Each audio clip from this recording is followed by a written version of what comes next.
মার্কিন যুক্তরাষ্ট্রের ৪৭তম president Donald ট্রাম্পের স্বর্ণপ্রীতি নিয়ে নতুন করে আলোচনা শুরু হয়েছে।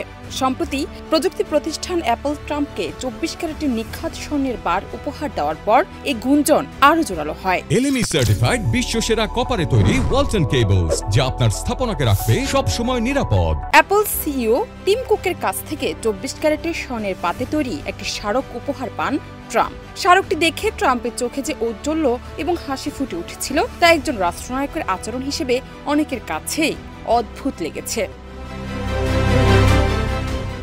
তবে ট্রাম্পের রাজনৈতিক ও ব্যক্তিগত জীবনের দিকে তাকালে তা এই স্বর্ণের প্রতি ভালোবাসা স্পষ্ট হয়ে ওঠে। ওভাল অফিস থেকে শুরু করে হোয়াইট হাউস, এমনকি তার ব্যক্তিগত বাসভবনও সোনালী রঙে সাজানো। এর আগে ট্রাম্প টাওয়ার এবং তার ব্যক্তিগত জেট বিমানও ছিল স্বর্ণের আভা দিয়ে মোড়ানো। এই স্বর্ণপ্রীতিকে অনেকেই তার সম্পদ এবং ক্ষমতার প্রকাশ হিসেবে দেখেন। তার শাসনামলে হোয়াইট হাউসের অভ্যন্তরীণ সজ্জায় ব্যাপক পরিবর্তন আনা হয়েছিল। বারাক ওবামা বা জো বাইডেনের সময়ের সাদামাটা হোয়াইট হাউসের তুলনায় ট্রাম্পের সময়ে এর চেহারা ছিল সম্পূর্ণ ভিন্ন। তবে সমালোচকরা বলছেন, ট্রাম্পের এই স্বর্ণপ্রীতি তার আভিজাত্য দেখানোর প্রবণতা এবং ব্যক্তিগত অহংকারের বহিঃপ্রকাশ। তাদের মতে রাষ্ট্রনায়কের মতো আচরণ না করে তিনি একজন ব্যবসায়ীর মানসিকতা থেকে এসব করছেন। জান্নাত নিপু, দেশ রূপান্তর।